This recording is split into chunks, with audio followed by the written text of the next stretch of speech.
Hello everyone, welcome to MyDG.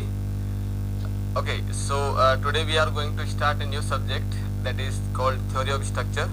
So everyone please confirm audio and video is okay. Everyone please.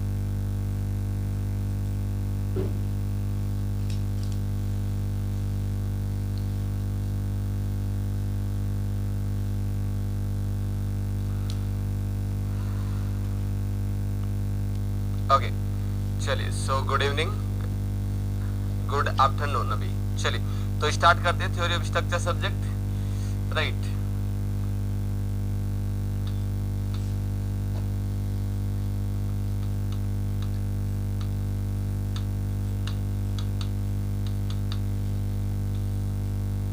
Theory of structure, okay.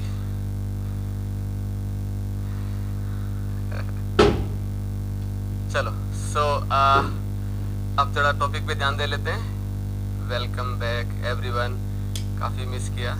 चलिए तो दोस्तों आप सबको idea होगा कि जो आपका एग्ज़ाम का डेट है वो ऑलरेडी अनाउंस हो चुका है, प्री का भी और मेंस का भी। शायद आपको याद ध्यान होगा सबको, 9, 10 और 11 तारीख अक्टूबर को जो है आपका प्री का पेपर होना है। एंड देन जो है वो उसकी जस्ट एक मंथ बाद में आपका जो है वो लगभग 1 महीने के बाद आपका मेंस का पेपर होना है। So it is the time कि इस टाइम को पूरा यूटिलाइज करिएगा। थोड़ा मैं सब्जेक्ट शुरू होने से पहले आपको कुछ आइडिया दे दूं ताकि आप उसी हिसाब से इसको करें। ये जो सब्जेक्ट है, इस सब्जेक्ट के साथ साथ आप सोम का रिवीजन भी डाल दीजिए साथ में, क्योंकि इस सब्जेक्ट का मतलब क्या हो गया कि ये जो है सोम का एडवांस पार्ट में रहेगा, ठीक है ना। तो ये सब्जेक्ट के साथ साथ सोम का रिवीजन भी हो जाएगा और आपका मेन जो एग्जाम है उसकी तैयारी भी यहाँ पे हो जाएगी। क्योंकि एट द एंड अगर आप सोच रहे हैं कि मैं टाइम निकाल के रिवीजन कर लूंगा, वो थोड़ा मुश्किल है, क्योंकि we are very close to the exam. So take the decision wisely and plan भी आप उस हिसाब से करिएगा, राइट। थ्योरेटिकल प्लान ना करिएगा, ठीक है ना बेटा जी। चलिए तो प्रैक्टिस में आपको क्या कर लेना है, प्रैक्टिस के अंदर सोम का डाल देना है। इसके साथ साथ स्टील और आरसीसी मैंने ही आपको करवाया है, तो उसमें भी अगर कोई डाउट रहता है तो आप उसके डाउट पूछ सकते हैं। कुछ रहता है या कैसे भी करके हम लोग उसको क्लियर कर लेंगे। और ये जो सब्जेक्ट्स हैं हमारे, ये सब्जेक्ट आपके कहीं ना कहीं पूरे सिलेबस का 25% या उससे ज़्यादा वेटेज रखते हैं एग्जाम के अंदर। तो अगर आप इन सब्जेक्ट के क्वेश्चन भी अगर अच्छे से बना लेते हैं तो आप कहीं ना कहीं बहुत अच्छी पोजीशन में आ जाएंगे कि भाई आपका सिलेक्शन होने की पॉसिबिलिटी बढ़ जाएगी। इसके अलावा जो भी सब्जेक्ट हुए जो सर ने कराए, बाकी जो मेरे कलीग ने, वो भी अच्छे ही हुए होंगे, ऑब्वियस सी बात है, राइट। तो उनका भी आपको प्रैक्टिस करते जाना है, PYQ बनाते जाइए और उस थ्योरी को एक बार रीडिंग लगा के PYQ 2 से 3 बार कर लीजिए, राइट। सो आपका आराम से सिलेक्शन हो जाएगा। GS चल ही रहा है तो उसको हाथों हाथ करते जाइएगा। डोंट प्लान कि हम इसको बाद में कर लेंगे, बाद अब नहीं रहा है, ठीक है। तो ये बातें आप लोगों के लिए थी। चलो तो स्टार्ट करते हैं सब्जेक्ट को लेके, right. Theory of structure subject में अगर हम बात करें दोस्तों, तो आपके जो एग्जाम के अंदर इससे जो क्वेश्चन आते हैं वो इसके अंदर क्वेश्चन आते हैं 6 से 7 मार्क्स के, +-2 कर लेते हैं। कई बार 4 क्वेश्चन भी आए तो कई बार जो है 6-7 क्वेश्चन भी आपसे पूछे गए हैं, राइट। और ये 6-7 क्वेश्चन में से जो मोस्टली क्वेश्चन पूछे गए हैं, अगर मैं PYQ को ध्यान में दूं तो मोस्टली क्वेश्चन आप लोगों से पूछे गए हैं, वो पूछा गया है डिटर्मिनेसी और इनडिटर्मिनेसी वाले चैप्टर से, दूसरा पूछा गया ट्रस वाले चैप्टर से, तीसरा पूछा गया है आर्च वाले पार्ट से, ठीक है ना। तो पूरे सिलेबस के अंदर मोस्ट ऑफ द क्वेश्चन, यानी कि अगर मैं मान लो 7 क्वेश्चन मान लेता हूँ तो 4 से 5 क्वेश्चन जो आपसे पूछे जा रहे हैं वो पूछे जा रहे हैं किन किन सब्जेक्ट के, किन किन टॉपिक में, determinacy, indeterminacy, trusses and the arches.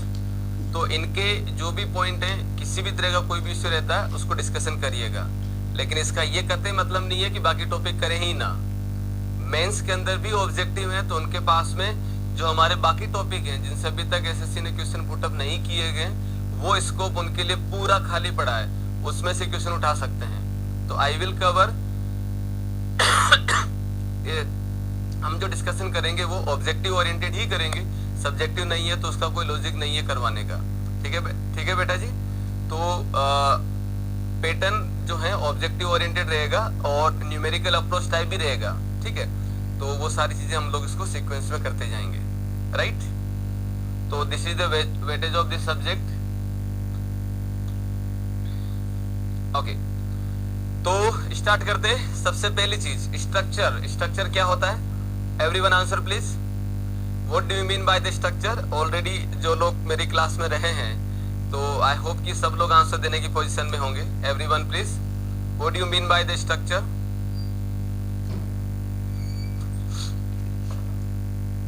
What do you mean by the structure? I want each one of you please answer.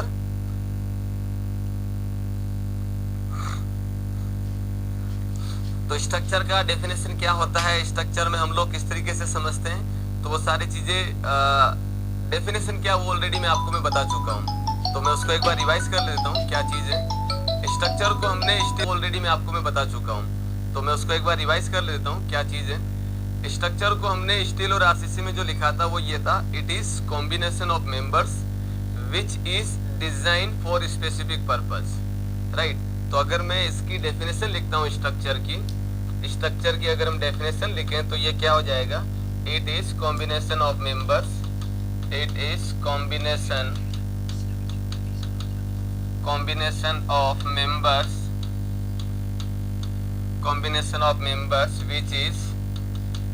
which is designed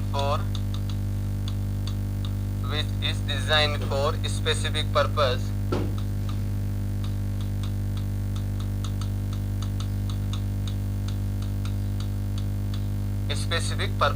it is the definition, right। तो it is the combination of members which is designed for specific purpose, right। तो specific purpose का मतलब क्या है? Suppose करिए आप engineer हैं, आपने अच्छी मेहनत करी और आपका सिलेक्शन हो गया और आप डिजाइनिंग वाले डिपार्टमेंट में हैं। तब आपके पास मान लीजिए किसी कंपनी का कोई ओनर आता है और आपसे पूछता है कि सर हमें एक बिल्डिंग बनानी है या हमें एक स्ट्रक्चर बनाना है। आपका पहला क्वेश्चन क्या होगा उनसे? What will be your first question to him, कि भाई क्या आप उससे क्या क्वेश्चन पुटअप करेंगे? सो इट इज, ये सारी चीजें मैं बता चुका हूँ इसलिए मैं इसको क्विकली रिकॉल करवा देता हूँ। तो आपका पहला क्वेश्चन उनसे ये होगा कि आपका पर्पज क्या है? आप स्कूल बनाना चाहते हैं, हॉस्पिटल बनाना चाहते हैं, गोदाम है, गैराज है, स्कूल है, मॉल है, क्या चीज बनाना चाहते हैं? एज ए इंजीनियर आपको ये क्यों जानना है? एज ए स्ट्रक्चरल इंजीनियर आपको ये क्यों जानना है? Because of that you know, आपको ये पता है कि डेड एंड लाइव लोड जो लिया जाता है वो IS 875 पार्ट 1 एंड 2 के द्वारा लिया जाता है, राइट। तो स्पेसिफिक पर्पस जानने के पीछे आपका जो लॉजिक है वो लॉजिक क्या होगा कि भाई यहाँ से आपको क्या आइडिया मिल जाएगा कि भाई लोड कितना लग रहा है। लोड के अंदर बेसिक अगर हम लोड की बात करें तो dead load and live load are taken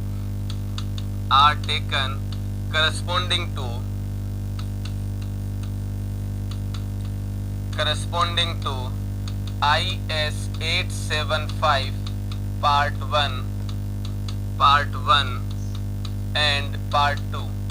part 1 के अंदर डेड लोड है और पार्ट 2 के अंदर लाइव लोड है। अगर आपने PYQ बनाए होंगे तो ये दोनों भी पूछे गए और ये भी पूछा गया कि लोड हम लोग किस कोड के हिसाब से लेते हैं।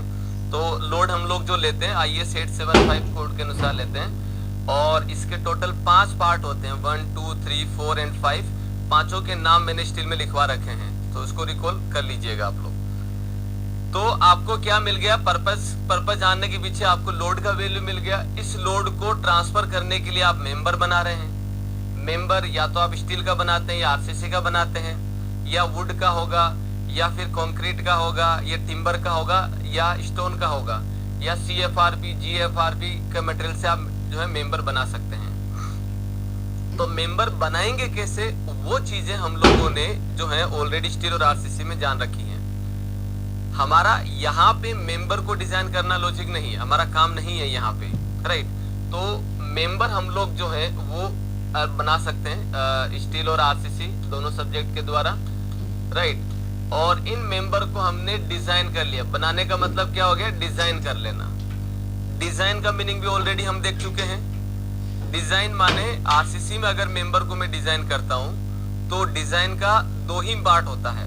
पहला part calculate the minimum dimension, दूसरा part area of steel calculate करना। तो जो डायमेंशन आपने निकाली उसके लिए एरिया ऑफ स्टील कैलकुलेट करना। पूरे आरसीसी में इसके अलावा कुछ नहीं है डिजाइनिंग वाले पार्ट के अंदर, चाहे आप कोई सा भी कंपोनेंट डिजाइन करिए, राइट। स्टील स्ट्रक्चर में डिजाइन का मतलब क्या है? To select a suitable section, that is the main of the design. तो यहाँ पे इस लोड को ट्रांसफर करने के लिए आपने मेंबर को क्या कर लिया? डिजाइन कर लिया, मतलब उसकी डायमेंशन और उसका मटेरियल आपने फाइनल कर लिया। अब आप क्या करते हैं? उनको कंबाइंड करते हैं। तो कॉम्बिनेशन जो किया जाता है वो कॉम्बिनेशन करते हैं हम लोग कि जो भी मेंबर कनेक्ट हो रहा है, चाहे बीम टू कॉलम हो, चाहे बीम टू स्लेब हो, चाहे कॉलम टू वॉल हो, एनीवन, या मेंबर इटसेल्फ खुद भी, कोई भी कंपोनेंट जो दूसरे कंपोनेंट से कनेक्ट हो रहा है, एक्सटर्नल लोडिंग के रेस्पेक्ट में वो कंपोनेंट अपनी जगह स्टेबल रहना चाहिए। तो किसी भी कंपोनेंट की स्टेबिलिटी इंश्योर की जाती है इक्विलिब्रियम इक्वेशन के द्वारा। तो equilibrium equation summation fx equal to 0, summation fy equal to 0 and summation mz equal to 0 को लेके हम लोग जो है वो इंश्योर करते हैं कि भाई हमारे पास में स्ट्रक्चर जो है वो एक्सटर्नल लोडिंग के रेस्पेक्ट में स्टेबल है, राइट। ये वाली चीजें हम लोगों ने ऑलरेडी देख रखी है। So that is the mean of the structure, that is the mean of the structure. I hope it is clear to all. I hope it is clear to all. L7 batch 28 को start हुआ, RCC still नहीं हुआ हमारा। Okay okay okay, no issue no issue. तो जो wording मैंने यहाँ पे बोला है, जो वर्डिंग मैंने यहाँ पे बोला है वो सारी चीजें मैं इक्विलिब्रियम वाली चीजें इसी क्लास में दोबारा बताऊंगा, डोंट वरी। बाकी सारी चीजें आप इसको नॉर्मल थी दिव्या, ठीक है बेटा। चलिए तो फटाफट इसको नोट करिए क्विकली, देन आगे बढ़ते हैं।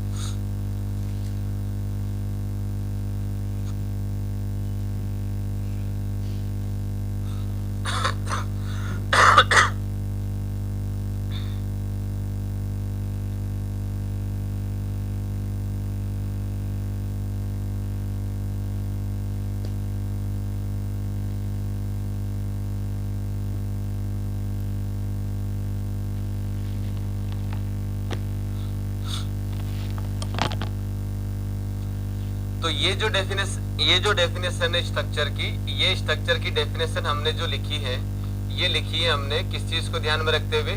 स्टील एंड आरसीसी सब्जेक्ट को ध्यान में रखते हुए, स्टील एंड आरसीसी सब्जेक्ट को ध्यान में रखते हुए, ठीक है। अब यहाँ पे हमारे पास इसका मतलब क्या? थ्योरी ऑफ स्ट्रक्चर, या इसको हम लोग बोलते हैं structural analysis. Structural analysis, theory of structure और स्ट्रक्चरल एनालिसिस, ठीक है। तो यहाँ पे हम लोग क्या करने वाले हैं? यहाँ पे हम लोग क्या करने वाले हैं? तो माय डियर फ्रेंड्स, अब आपके पास में एक चीज आती है जिसकी अगर मैं बात करता हूं, क्या चीज होगी? Look at this. किसी भी स्ट्रक्चर की अगर हम बात करें तो स्ट्रक्चर के अंदर दो चीजें आती हैं, एक होती है डिजाइन और दूसरा होता है एनालिसिस। दूसरा होता है एनालिसिस। स्टील एंड आरसीसी जो सब्जेक्ट हैं, स्टील एंड आरसीसी जो सब्जेक्ट है वो डिजाइनिंग वाले हैं। अब डिजाइनिंग का इसका मतलब क्या है?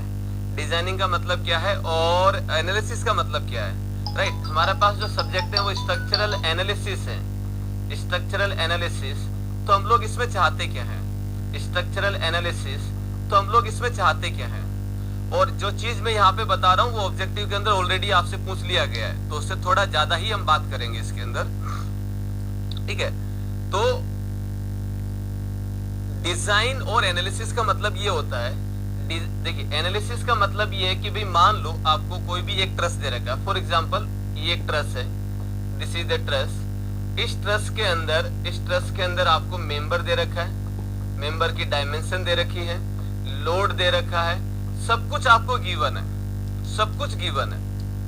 और आपसे ये पूछा जाता है कि भाई मैंने इतना मटेरियल इस पे लगाया है, ये मेंबर इस एंगल पे लगाए, इतना लोड लग रहा है, तो आप हमें ये बताइए कि इस लोड के रेस्पेक्ट में जो लोड हम यहाँ पे लगा रहे हैं, जो लोड हम P1 और P2 जो भी लोड हम लगा रहे हैं, ये एक्सटर्नल लोड की वजह से इस स्ट्रक्चर के, यहाँ पे ट्रस है, तो इस स्ट्रक्चर के कंपोनेंट में, इंडिविजुअल कंपोनेंट में कितना कितना फोर्स जाएगा, ठीक है, तो ट्रस के अंदर हम लोग बीम की ले लेता हूं। बीम को एनालिसिस करने का मतलब क्या हुआ, बीम के अंदर आपको जो है वो सपोर्ट कंडीशन दे रखा है और लोडिंग दे रखा है, और आपसे ये पूछा जाता है कि भाई इस बीम के अंदर शियर फोर्स कितना आएगा, बेंडिंग मोमेंट कितना आएगा, डिफ्लेक्शन कितना आएगा, ये कैलकुलेट करके बताओ। That is called the analysis, right. जैसे अगर मैं केबल की बात कर लेता हूँ, केबल की अगर मैं बात करता हूँ, this is the cable structure, cable straight bridge, अगर मैं इसकी बात करता हूँ तो भाई इसमें बोला जाता है कि जब यहाँ पे इस ब्रिज से जब व्हीकल पास होता है तो इस केबल के अंदर कितना लोड आएगा वो आपको बताना है। अगर मैं फ्रेम की बात करता हूँ तो फ्रेम के अंदर बोला जाता है कि भाई जब यहाँ पे लोड लग रहा है, यहाँ पे लोड लग रहा है, यहाँ पे लोड लग रहा है, तो इन कंपोनेंट में कितना शियर फोर्स आएगा, कितना बेंडिंग मोमेंट आएगा, कितना एक्सियल फोर्स आएगा, ये आपको निकालना है। अगर मैं आर्च की बात करता हूं, दोस्तों, तो आर्च के अंदर आपको बोला जाता है कि भाई यहाँ पे हॉरिजॉन्टल थ्रस्ट कितना होगा, यहाँ पे जो है वो नॉर्मल थ्रस्ट कितना होगा, रेडियल शियर कितना होगा, ये आपको निकालना रहता है। और ये चीजें एग्जाम में पूछी हुई है, पीवाईक्यू अगर है तो उसमें देखना ये आ रखा है ऑलरेडी, तो ये आ रखा तो इनमें से भी पूछ सकता है कुछ भी। तो एनालिसिस का मतलब है everything is given, member given है, लोडिंग गिवन है, मेंबर का डायमेंशन गिवन है, सिचुएशन गिवन है, कंडीशन गिवन है। आपको यह बोला गया है कि इन स्ट्रक्चर पे beam, cable, truss, frame, arch, इनके ऊपर जब लोड लगता है तो लोड लगने से इंडिविजुअल कंपोनेंट में क्या क्या आपको निकालना है, दैट्स ऑल। ठीक है, that is called the analysis. Means analysis का मतलब ये हो गया एवरीथिंग इज गिवन। एनालिसिस का मतलब क्या हो गया, एनालिसिस का मतलब ये हो गया दोस्तों, इसका मतलब हो जाएगा every required data is given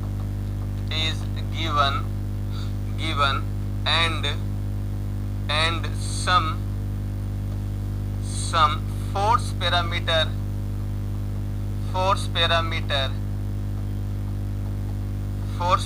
माने shear force, axial force, bending moment, deflection etc required to calculate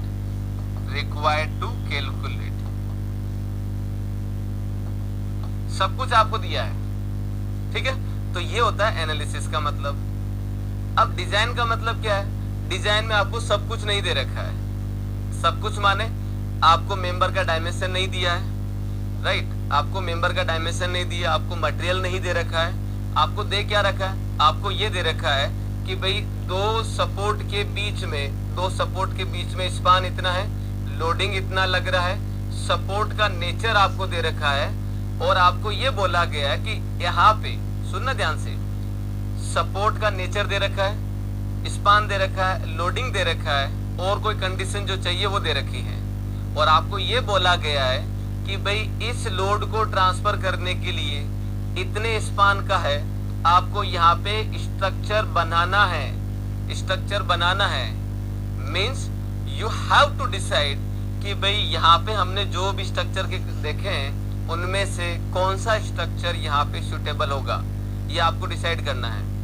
मान लो आपने बीम डिसाइड कर लिया, तो बीम जब डिसाइड कर लेते हैं तो फिर बीम के लिए आपको क्या करना रहता है, बीम के लिए डायमेंशन निकालना है और उसमें एरिया ऑफ स्टील निकालना है, अगर आरसीसी का है तो। अगर स्टील का है तो स्टील के लिए आपको क्या करना है, इसका सेक्शन सेलेक्ट करना है, अलग अलग डायमेंशन में अवेलेबल है तो आपको वहां से सेक्शन सेलेक्ट कर लेना है। अगर आप बोलते हैं नहीं सर हम तो इन दोनों के बीच में बीम नहीं लगाएंगे, गर्डर लगाएंगे, तो गर्डर के लिए सारी चीजें निकाल लो। नहीं हम तो ट्रस लगाएंगे, तो ट्रस के लिए कंपोनेंट जो है वो सारे निकालो कि भाई कौन सा कंपोनेंट कितनी डायमेंशन का होगा वगैरह, वो सारी चीज आप डिजाइन करेंगे।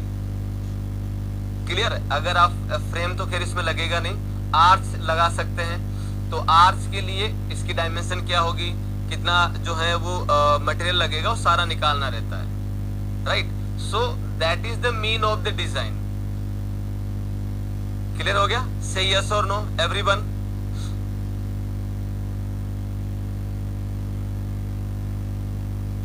चलिए एवरीवन आंसर प्लीज। सबको क्लियर हो गया डिजाइन और इसका मतलब? ये चीजें ऑब्जेक्टिव में पूछी गई है already. So I want this is my class, this is my class and you know that कि मेरी क्लास में आंसर देना मैंडेटरी है ना, ये छोड़ने वाली चीज नहीं है। तो प्लीज आंसर दीजिए सब लोग। क्लियर हो गया सबको? चाहते क्या है इसमें? Everyone okay okay. ये वाली चीज ये लिख ली होगी। दूसरा पॉइंट लिखिए, दूसरा पॉइंट लिखिए स्ट्रक्चरल एनालिसिस, और उसके अंदर ये लिख लीजिए। तो मैं इसको सिस्टमेटिक लिख देता हूँ, सिस्टमेटिक लिख देता हूँ। इसमें आपको क्या क्या गिवन रहेगा इसके अंदर? इसमें आपको स्पान गिवन है, span, load and support condition, and support condition, support condition given रहती हैं। एंड अब आपको करना क्या है? आपको करना क्या है?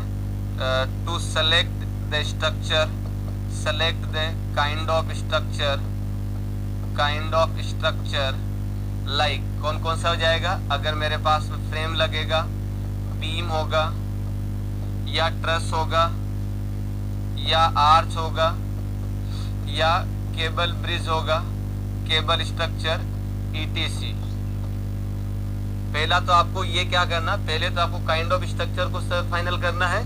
दूसरा आपको करना रहता है, दूसरा करना रहता है to determine the dimension, determine the dimension and area of material, area of material.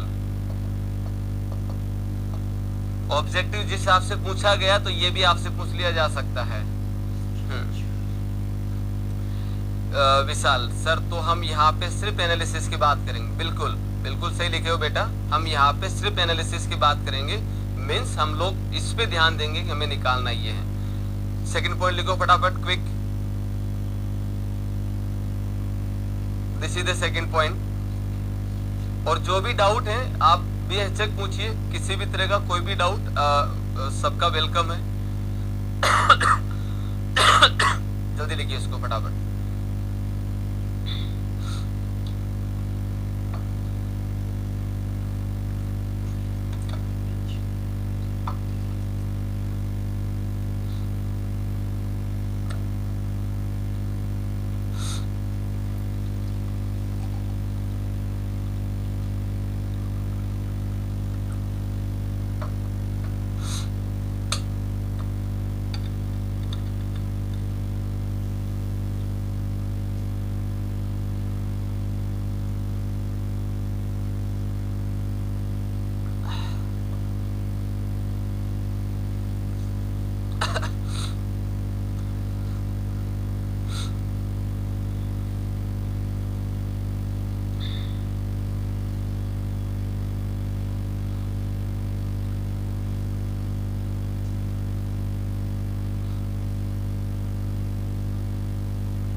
ये दोनों सब्जेक्ट है डिजाइनिंग के, जिसमें हम लोग डिजाइन करते हैं।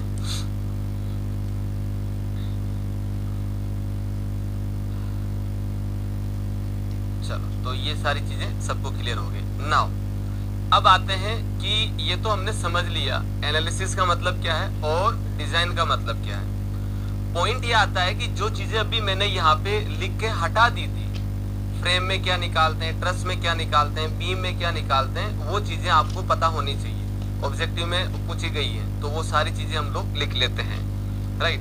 सो this is the second point. ये सेकंड पॉइंट हो गया हमारे पास, this is the second point. Now third point, third point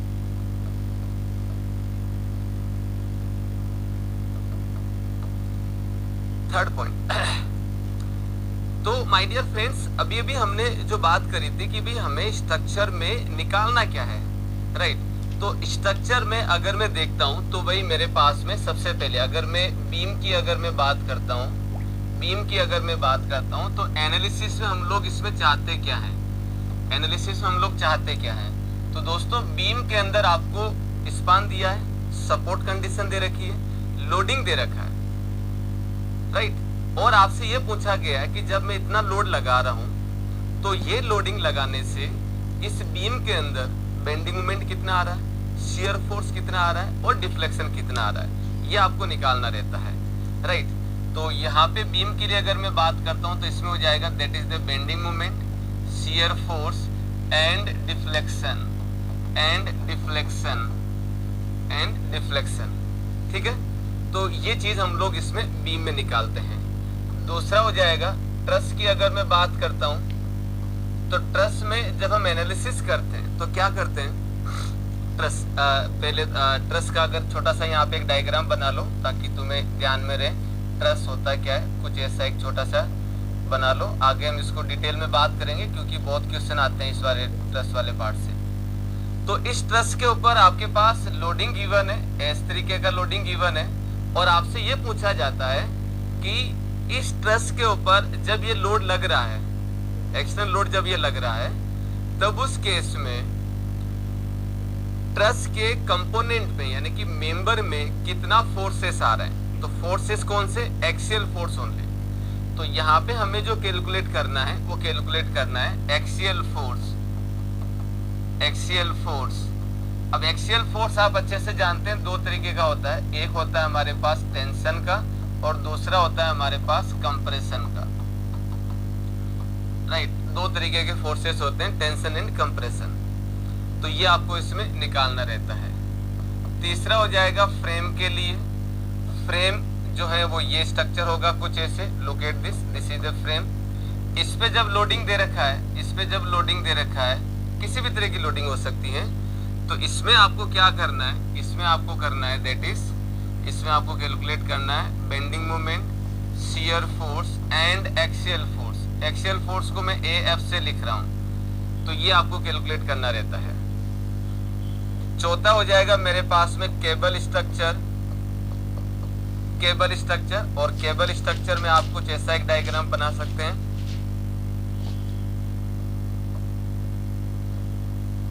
this is the cable structure.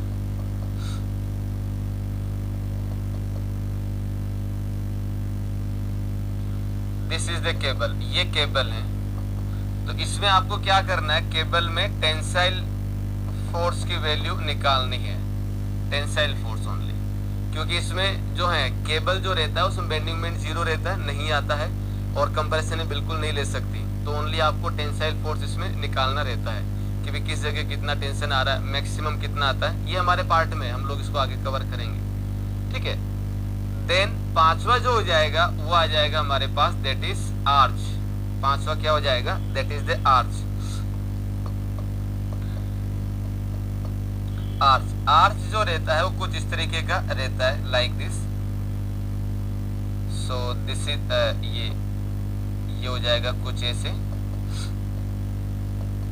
ये आर्च होता है, इसको हम लोग आर्च बोलते हैं। तो आर्च में हम लोग जो वैल्यू निकालते हैं वो निकालते हैं दैट इज द, क्या निकालते हैं, बेंडिंग मोमेंट निकालते हैं, राइट। दूसरा हम इसमें निकालते हैं नॉर्मल थ्रस्ट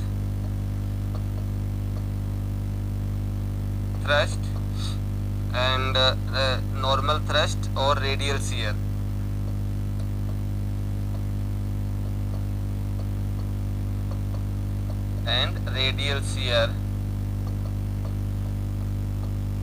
ये वैल्यू हम लोग निकालते हैं और ये सबको पता होना चाहिए। अगर मैं फ्रेम बोलता हूं तो दिमाग में फट से आ जाना चाहिए ये वैल्यू निकालना है। ट्रस का चैप्टर करता हूं तो दिमाग में ये होना चाहिए कि एक्सियल फोर्स निकालना है, राइट। तो आगे हम जो भी टॉपिक पढ़ेंगे उसमें यही स्ट्रक्चर को हम आगे बात करने वाले हैं, किसमें क्या करना है वो ये करना है, दैट्स ऑल ओनली। नोट करिए।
आप लोग क्लास में फ्री हैं किसी भी तरह का डाउट पूछने के लिए? कि सर जैसे मान लो यहीं पे आप डाउट पूछ सकते हो, क्या सर इतने ही स्ट्रक्चर होते हैं? और भी तो होते हैं। और भी कैसे भाई? हम अगर मान लो मंदिर या मस्जिद में देखते हैं तो एक वो डोम बना रहता है, देखा होगा सबने, तो वो भी तो आता है, उसका तो नाम आपने लिखा ही नहीं। एक अगर हम देखें तो क्या बोल सकते हैं, हमने स्टील के अंदर जो है प्लेट होती है उसको हम यूज करते हैं, तो उसमें अगर हम फोर्सेस लगाते हैं तो वो कुछ इस तरीके का शेप बनाती है, लाइक दिस, तो इसका तो आपने यहाँ पे लिखा ही नहीं। एक अगर मैं सर्कुलर वाटर टैंक की बात करता हूँ तो वो उसका स्ट्रक्चर भी तो होता है, उसका भी आपने यहाँ पे कुछ लिखा ही नहीं। देन पॉइंट ये आता है कि वो सारी बातें हम यहाँ पे क्यों नहीं कर रहे हैं। आप इसलिए जो भी चीज माइंड में आती है ना वो सारा पूछते रहिएगा, राइट। हालांकि मैं इनके आंसर दे देता हूँ मैं। तो ये वो टॉपिक हैं जो हमें करने हैं, ये हमारे सिलेबस में है। These all points are in our syllabus और इसी को लेके हम बात करेंगे। बट माय डियर फ्रेंड्स, ये स्ट्रक्चर इतने ही नहीं है, इसके अलावा भी बहुत सारे स्ट्रक्चर हैं जिसमें मैंने अभी भी आपको सारे नाम बताए। जैसे ये कौन लिख रहा है, ये ऋषिकेश, साइलोज, हाँ बिल्कुल सही है, साइलोज होते हैं। या पाइप्स होते हैं, आपने देखा होगा कि ये जो पेट्रोल पंप होते हैं, पेट्रोल पंप या जहाँ पे ये लिक्विड वगैरह स्टोर करते हैं, तो बड़े बड़े एक सर्कुलर शेप के बॉक्स बने हुए रहते हैं, उसको जो है हम लोग पाइप्स बोलते हैं। तो उनका नाम हमने लिखा नहीं है, बंकर का नाम नहीं लिखा है ना, डोम का नाम नहीं लिखा है, क्या बोलते हैं सर्कुलर वाटर टैंक का नाम नहीं लिखा है, राइट। ये अच्छा, इसके अलावा डैम है, फाउंडेशन है ना, तो उनके नाम हमने नहीं लिखे हैं, राइट। तो माय डियर फ्रेंड्स, जितने नाम अभी मैं बोल रहा हूँ उनके बारे में थोड़ा बहुत आइडिया दे देता हूँ ताकि नया क्वेश्चन अगर आए तो हमारे पास में रहे उसको, ठीक है। तो अब जो मैं लिख रहा हूँ वो आपकी एडिशनल है, अभी तक उसको लेके कोई बात नहीं करी गई है। बट ये जरूरी नहीं है कि अभी तक नहीं करा तो आगे भी नहीं करेंगे, तो कुछ भी आ सकता है। तो सबसे पहले अगर मैं देखता हूँ तो मैंने कर्व्ड सरफेस लिया है, कर्व्ड वॉल लिया है, CURVED, curved wall. Curved wall किसमें हो जाएगा, wall of circular water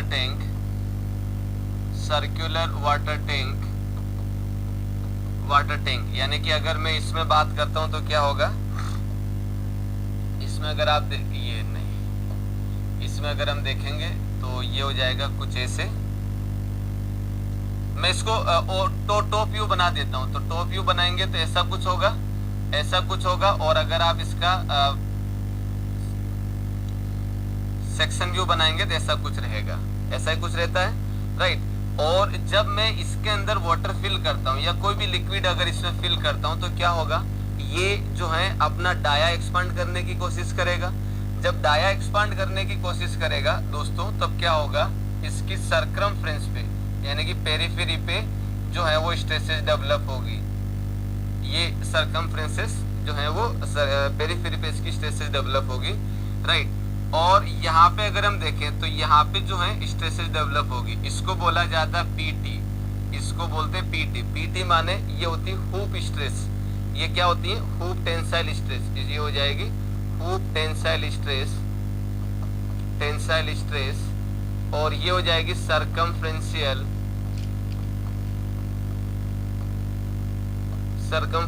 stress. दोनों ही टेंसाइल नेचर की होती हैं, तो इसके लिए आप जो है वो एरिया ऑफ स्टील देते हैं। आरसीसी मैंने करवा रखा है ये चीज, ये तो खैर आपको आइडिया है इसी, राइट। तो एक तो ये आपको ध्यान में देना है, ठीक है। दूसरा अगर मैं देखता हूँ स्ट्रक्चर के अंदर, दूसरा अगर मैं बात करूं तो कौन सा हो जाएगा, नेक्स्ट हो जाएगा, पहले हम इसको उठा के यहाँ रख देते हैं इसको ना। अब इसके अलावा मेरे पास में कौन सा हो जाएगा, इसके अलावा अगर मैं देखता हूँ डोम को लेके, तो डोम कुछ ऐसा होता है, आपने देखा होगा मंदिर या मस्जिद के अंदर या वाटर टैंक के बेस के अंदर जो पुराने स्ट्रक्चर बने हुए उसके अंदर ऐसा रहता है। तो इसमें अगर आप देखते हैं तो इसमें जो स्ट्रेसेस होती हैं वो सर्कमफ्रेंशियल भी होती है और रेडियल भी होती है। रेडियल डायरेक्शन में भी जाती हैं और सर्कमफ्रेंशियल स्ट्रेसेस भी जाती हैं इसके अंदर। ये मैंने इसका ये हो जाएगा कुछ ऐसे, और ये हो जाएगा कुछ इस तरीके से, ठीक है। तो इसमें अगर हम देखेंगे तो ये हो जाएगा सर्कमफ्रेंशियल और रेडियल स्ट्रेस, ये होती है इसके अंदर, ठीक है। तो ये आपको ध्यान में देना है, राइट। अच्छा, ये कर्व्ड सरफेस जो है वो वाटर टैंक में आ सकता है या पाइप में आ सकता है, और पाइप के अंदर ये जो है वो आपको ध्यान रखना रहता है। अपार्ट फ्रॉम दैट मेरे पास में जो स्ट्रक्चर आते हैं वो आते हैं डैम वगैरह, जिसको हम लोग सॉलिड स्ट्रक्चर बोलते हैं। तो डैम वगैरह के अंदर अगर हम इसको डिजाइन करते हैं तो हॉरिजॉन्टल फोर्स के लिए डिजाइन किया जाता है, और वो बेसिकली डिजाइन कर सेफ्टी हम लोग देखते हैं किसकी को लेके, स्लाइडिंग को लेके और ओवरटर्निंग को लेके, ठीक है ना। तो जो भी हम डैम वगैरह की अगर हम बात करें, डैम हो गया या रिटेनिंग वॉल हो गया, ये डिजाइन होते हैं to resist lateral load,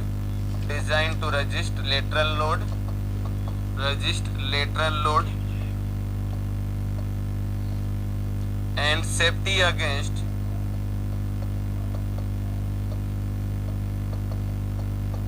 sliding and overturning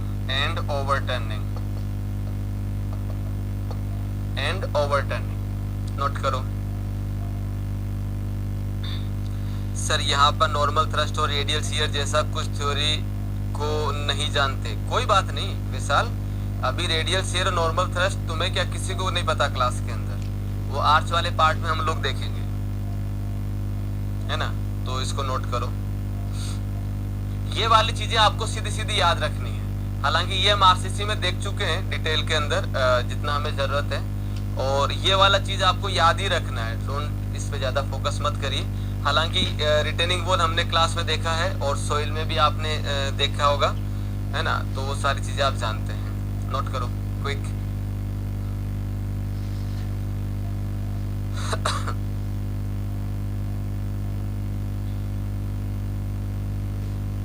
किस स्ट्रक्चर के लिए हमें क्या करना है उसका आइडिया ये सारा है, एनालिसिस करना है तो हमें क्या करना है exactly, so this is the one.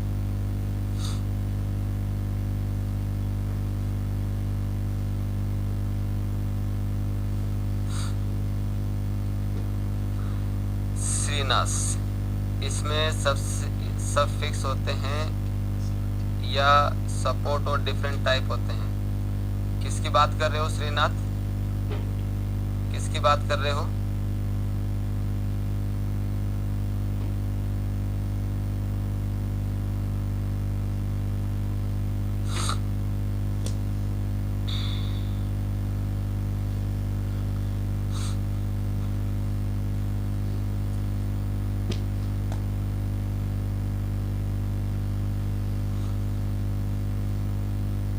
चलो, तो स्ट्रक्चर में हम लोग करने क्या वाले हैं, तो हमें ये सारी चीजें करने वाले हैं, और ये आपके पास एडिशनल जानकारी के लिए, क्योंकि जब इनके बारे में एग्जाम में आ रखा है तो ये भी पूछ सकते हैं, एंड हो सकता है आपको पेपर में मिल भी जाए।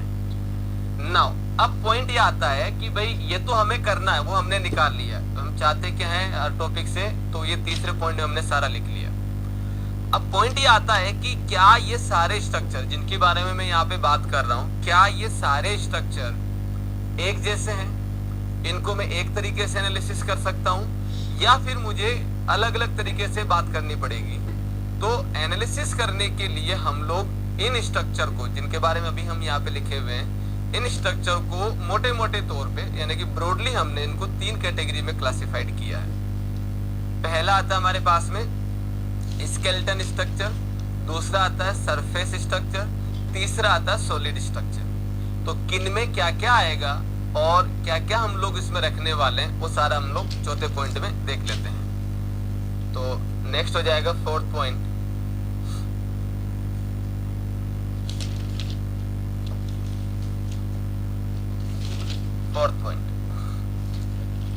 तो यहाँ पे अगर मैं स्ट्रक्चर की बात करता हूं दोस्तों, तो स्ट्रक्चर मेरे पास में 3 तरीके का हो जाएगा, स्केलेटन स्ट्रक्चर, और दूसरा हो जाएगा सरफेस सरफेस स्ट्रक्चर, और तीसरा हो जाएगा that is called solid structure. Solid structure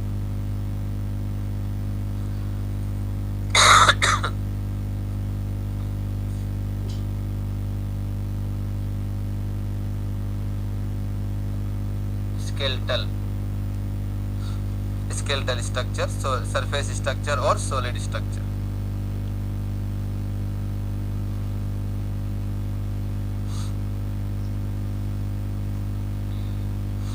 चलो, तो ये तीन तरीके के।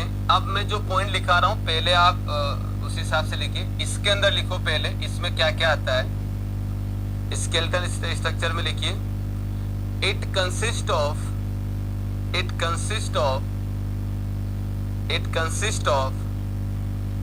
series of line, it consists of series of line, a series of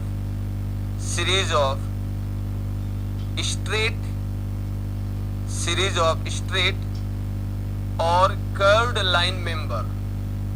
repeat कर देता हूं मैं, it consists of series of straight और curved line member, curved line member। तो ये जो कंसिस्ट रहता है वो किसका रहता है? स्ट्रेट लाइन और कर्व्ड मेंबर, ठीक है ना, है ना, straight and curved line member.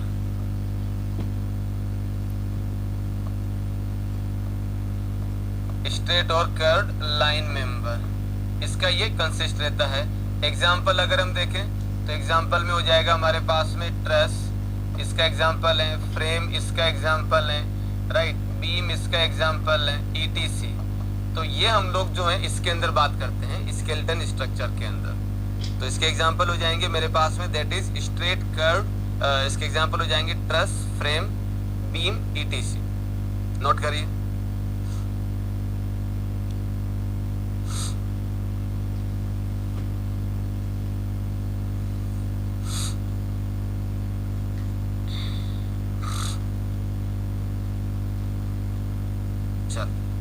Surface structure की अगर हम देखें तो सरफेस स्ट्रक्चर, आप जिस रूम में बैठ के अभी क्लास ले रहे हैं तो आप मुझे एक बात बताइए कि कॉलम आपके पास कौन सा मेंबर है? कॉलम कौन सा मेंबर है? भाई मैंने ईटीसी लिख दिया तो आप मुझे एक बताओ कॉलम कौन सा मेंबर है? ये सरफेस मेंबर में आता है या जो है वो स्केलेटल स्ट्रक्चर में आता है? राइट, तो इसका आंसर क्या होगा?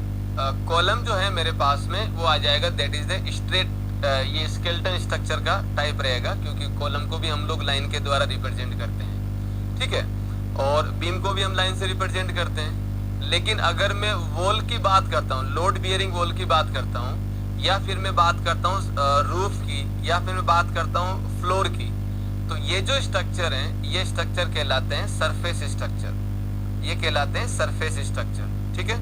तो सरफेस स्ट्रक्चर में लिखिए, इसमें लिखिए इट कंसिस्ट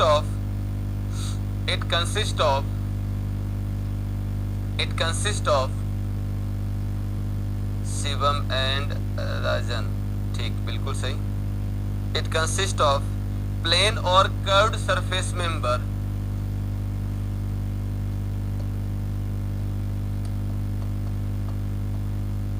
प्लेन और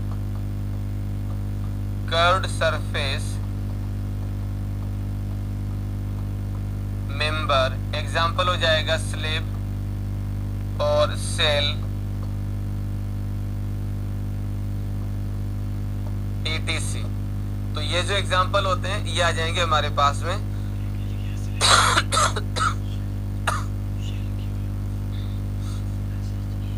सेल्स। क्या लिखे हैं संदीप सर? कर्व्ड लाइन का एग्जाम्पल, कर्व्ड लाइन का एग्जाम्पल ये है बेटा, देखो ये जिसने भी क्वेश्चन पूछा है उसका आंसर दे देता हूँ। ट्रस जो रहती है, ट्रस के अंदर हमारे पास में सारे मेंबर जो रहते हैं वो स्ट्रेट रहते हैं, सारे मेंबर स्ट्रेट रहते हैं। ये ट्रस है, और ये ट्रस जो होती है ये हम कौन से ट्रस की बात कर रहे हैं? रोप ट्रस की और ब्रिज ट्रस की, ब्रिज ट्रस की हम बात कर रहे हैं, जो हम लोग देखते हैं, चाहे छत पे लगी हैं या फिर जो है ब्रिज के अंदर लगी हैं, वो सारी बात कर रहे हैं। लेकिन यही चीज अगर मैं एयरपोर्ट पे चला जाता हूँ तो वहां पे मेरे पास में अगर मैं देखता हूँ, हालांकि देखने में वो ट्रस है लेकिन वो एग्जैक्टली ट्रस नहीं माना जाता है क्योंकि उसके मेंबर कर्व्ड रहते हैं। तो वहां पे अगर आप देखते होंगे तो क्या रहता है, वहां पे आपके पास स्ट्रक्चर जो बना रहता है वो कुछ इस तरीके का रहता है, मान लीजिए, और ये कर्व्ड मेंबर रहता है। तो ये जो है ये मेरे पास में फ्रेम की तरह एनालिसिस होगा, ट्रस की तरह नहीं। तो this is the example of the curved member, Sandeep, ठीक है बेटा। तो जो स्ट्रक्चर हम लोग एयरपोर्ट पे यूज करते हैं जो एरिया को कवर करने के लिए, तो वहां पे कर्व्ड मेंबर दिए जाते हैं, राइट। चलो, तो ये आप चाहो तो इसमें लिख सकते हो।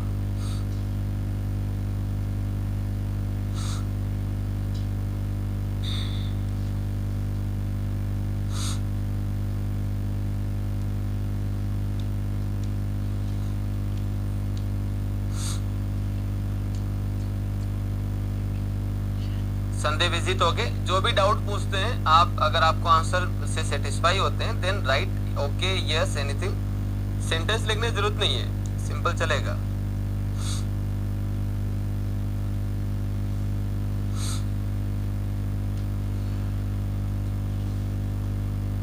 चलो, अब आते हैं हमारे पास में लास्ट वाले स्ट्रक्चर पे। लास्ट वाले स्ट्रक्चर को अगर मैं थोड़ा सा समझे तो ये सॉलिड स्ट्रक्चर जो है, ये सॉलिड स्ट्रक्चर जो है जैसे कर्व्ड रूफ स्टेडियम होते हैं, बिल्कुल सही बेटा।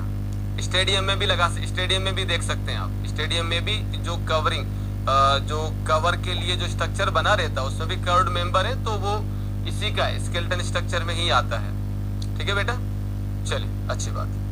अब आते हैं सॉलिड स्ट्रक्चर को लेके। सो सॉलिड स्ट्रक्चर में वो कंपोनेंट आएंगे या वो स्ट्रक्चर आएंगे जो ना तो स्केलेटन में आते हैं ना ही सरफेस में आते हैं। जैसे एग्जाम्पल की अगर मैं बात करता हूं तो डिम यानी कि बांध जो है वो आ गया, या मैं रिटेनिंग वॉल की बात करता हूं, ग्रेविटी रिटेनिंग वॉल की बात कर रहा हूं। तो ऐसे स्ट्रक्चर जिनकी तीनों डायमेंशन कंसीडरेशन में होती हैं वो आपके पास सॉलिड स्ट्रक्चर में माना जाएगा, ठीक है। तो इसमें लिखिए सॉलिड स्ट्रक्चर में it is neither skeleton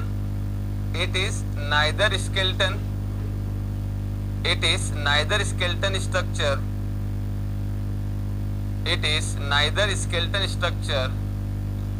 nor surface structure।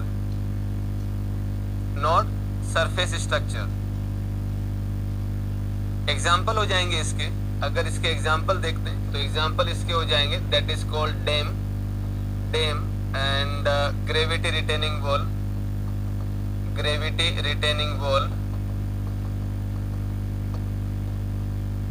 ETC, ये आते हैं हमारे पास ऐसे।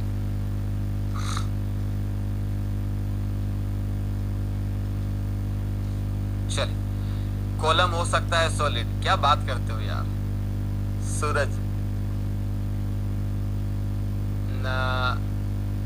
सूरज ने क्वेश्चन पूछा है। चलो, एक अच्छा क्वेश्चन आपसे पूछते हैं।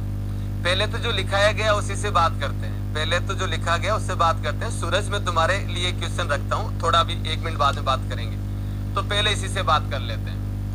इतनी जानकारी आपको दे दी, सारी चीजें इसमें लिखा भी दी, बट आप जानते हैं एग्जामिनर तो बड़ा इंटेलिजेंट है, वो तो ऐसी चीज पूछेगा जो लिखी हुई चीज में से अलग से कुछ पूछना, लिखी हुई चीज है लेकिन उसी में से ऐसी चीज पूछना जो आपको ऑब्जर्वेशन से ध्यान होती है। मैं अगर आपसे ये पूछूं कि भाई आपके पास में 3 स्ट्रक्चर हैं, 3 काइंड ऑफ, मोटा 3 काइंड ऑफ स्ट्रक्चर हैं, इसके अलावा भी और आते हैं जो डोम का है ना, तो वो उसकी हम बात नहीं कर रहे। तो क्वेश्चन ये पूछा गया कि आपको इन तीनों स्ट्रक्चर को, मैं नंबरिंग कर देता हूं, आपको नंबर लिखना है, मैं इसको नंबरिंग कर देता हूं। This is the number 1, number 2 और नंबर 3, 1 2 3 करके। आपको ये बताना है कि भाई इन तीनों में मेंबर की डायमेंशन कंसिडरेशन के हिसाब से इन तीनों को इंक्रीजिंग ऑर्डर में लिखिए। रिपीट कर रहा हूं, सुनो ध्यान से। 3 काइंड ऑफ स्ट्रक्चर है, स्केलेटल स्ट्रक्चर, सरफेस स्ट्रक्चर और solid structure.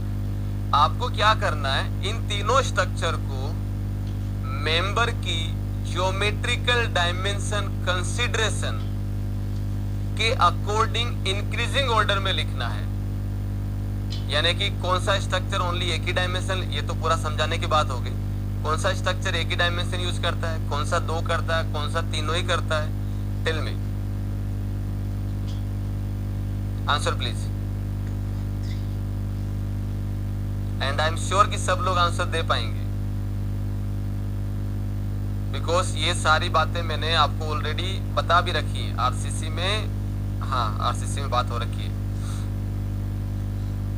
Answer please.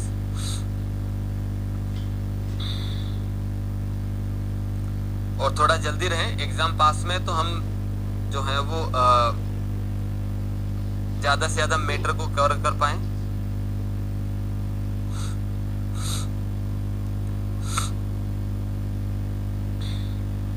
Only एक ही आंसर, क्या बात है। सूरज के अलावा किसी ने आंसर नहीं दिया। संदीप, कहाँ है बाकी लोग? श्रीनाथ, दिव्या और कौन कौन है? राजन, हाँ भाई।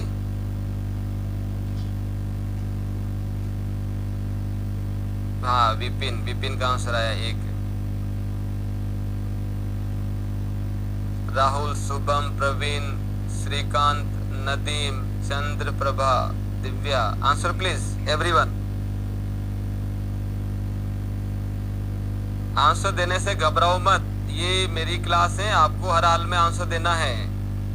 अरे मिनिमम टू मैक्सिमम जाना है। विपिन, किसने लिखा? सूरज, विपिन ने लिखा है। प्रवीण 3 1 2 3 1 2, वाह।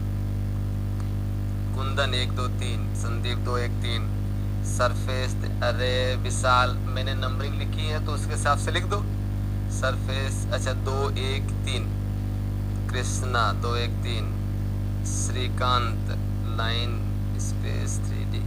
श्रीकांत बेटा, मैंने जो नंबरिंग लिखी है उसको इंक्रीजिंग ऑर्डर में लिखना है, तो जितना बोला गया उतना करो, है ना। प्रेमदत्त भी देखो, हाँ लिखा सही है प्रेमदत्त। चलिए, तो क्या होगा? अरे भाई यहाँ पे साफ साफ दिख ही रहा है यार, यहाँ पे साथ साथ आपको आंसर भी दिख रहा है। क्या दिख रहा है? ये लाइन स्ट्रक्चर को यूज करता है। आप खुद सोचो कि भाई लाइन जो रहती है उसकी कितनी डायमेंशन होती है। एक लाइन की क्या क्रॉस सेक्शन डायमेंशन होती है? नहीं होती है, ओनली लेंथ होती है।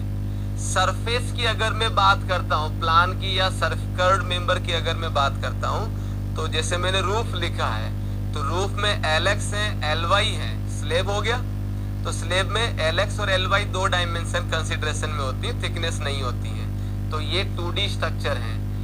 2D का मतलब 2 डायमेंशन कंसिडर करता है। और ये सॉलिड स्ट्रक्चर है, तीनों डायमेंशन कंसिडर करता है, length, width and thickness. Length, width and thickness, ठीक है। तो आंसर क्या होगा? ये पहला एक ही डायमेंशन करता है, ये 2 डायमेंशन करता है, ये 3 डायमेंशन करता है। तो इंक्रीजिंग ऑर्डर में लिखना तो 1 2 3, ये करेक्ट ऑप्शन है। तो जिसने 1 2 3 लिखा है वो सही है, बाकी सारे गलत है, बाकी सारे गलत है। मैं डिक्रीजिंग ऑर्डर नहीं पूछ रहा हूँ। रामू, दिव्या, है ना, आई आस्क दैट की इंक्रीजिंग ऑर्डर में। चलो, एक तो क्वेश्चन ये हो गया। अब दूसरा क्वेश्चन, है ना, और थोड़ा रिस्पॉन्स में क्विक रहिए। दूसरा क्वेश्चन क्या पूछ सकते हैं इस वाले पोर्शन से कि भाई इन तीनों में से स्केलेटन स्ट्रक्चर, सरफेस स्ट्रक्चर और सॉलिड स्ट्रक्चर, इन तीनों में से कौन सा स्ट्रक्चर मेंबर की ज्योमेट्रिकल प्रॉपर्टी को यूज करता है? रिपीट कर देता हूं, which structure use the geometrical property of the which kind of structure use the geometrical property? पहला लिखा गया स्केलेटन, दूसरा सरफेस, तीसरा सॉलिड, चौथा ऑल। बताइए, ऑप्शन यही है 1 2 3 और चौथा ऑल। चौथा ऑप्शन लिख देता हूं ऑल। तो आपको ओनली 1 2 3 4 में से लिखना है। रिपीट कर देता हूं। क्वेश्चन क्या पूछ सकते हैं आपसे? क्वेश्चन ये पूछा जा सकता है कि विच काइंड क्या हो जाएगा इसमें कि आपके पास जो चारों ये तीनों स्ट्रक्चर दे रखे हैं, which structure use the geometrical property, और इसका आंसर आना ही चाहिए। स्टील मैंने ही कराया है और मैंने ये वर्ड को क्वेश्चन पूछ के कराया है। I knew it. नदीम, ये काम का बच्चा। हाँ जी, what about other? Vipin, Vipin का 2, राजन, नदीम, नदीम का हाँ। हाँ जी, फटाफट सारे लोग आंसर दो, क्विक। ये सारे वो चीजें हैं जो नए क्वेश्चन आपसे पूछे जा सकते हैं।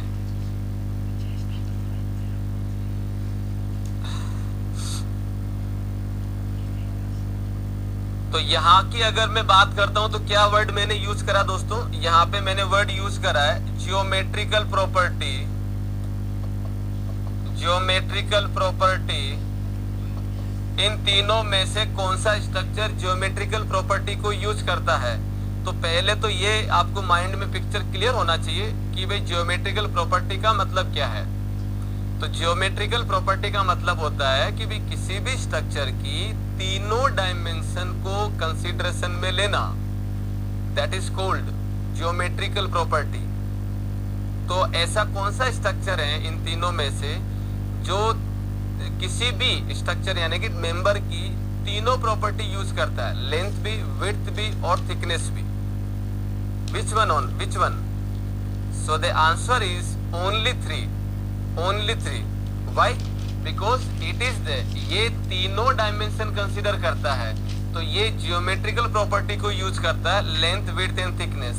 तो जिनको आंसर गलत रहा है वो ये क्लाउड बना के इसे लिख लें। जियोमेट्रिकल प्रॉपर्टी का मतलब length, width and thickness considered, and thickness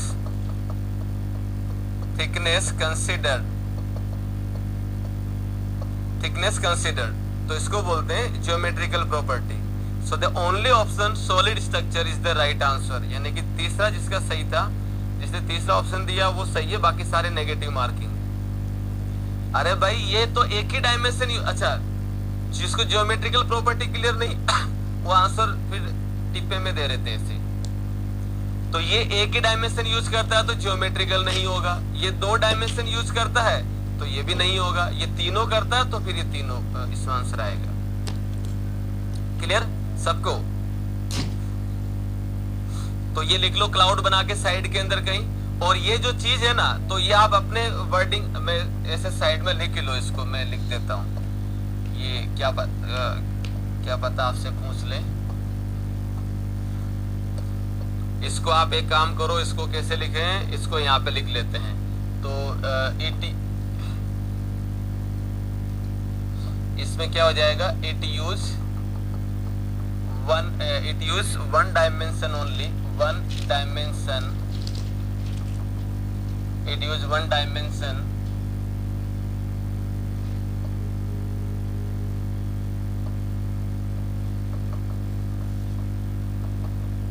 और ये 2 डायमेंशन यूज करता है, इट यूज 2 डायमेंशन, और ये तीनों डायमेंशन यूज करता है, इट यूज ऑल 3 डायमेंशन।